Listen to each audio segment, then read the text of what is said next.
নিচ্ছি সেটা তোমাদেরকে একটু দেখিয়ে দিই। দেখো, পাঁচফোড়ন, কালো জিরে, সাদা জিরে, মেথি, মৌরি, জোয়ান আর নিচ্ছি শুকনো লঙ্কা, স্বাদ মতো একটু নুন। তো এখন আমি এই মশলাগুলোকে মিক্স করব। আর দেখো, আচারটা আমি কিন্তু একা করিনি, আমরা 4 জন ঘরে মেম্বার আছি, তো 4 জনে মিলেমিশেই করেছি। যেহেতু আমার শরীরটা ভালো নেই, তার জন্য আমাকে একা কিন্তু কেউ কিছু করতে দেয়নি। আমটা আমার মেয়ে ছাড়ালো, সেটা তো তোমরা আগেই দেখলে।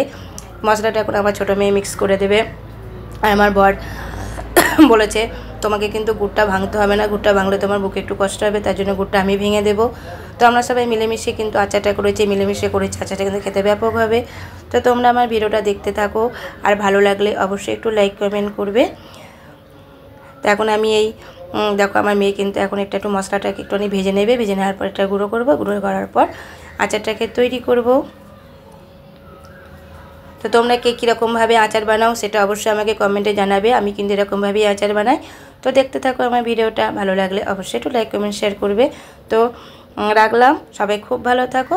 আর দেখো আমার ভিডিওটা আমি কেমনভাবে আচারটা বানাচ্ছি।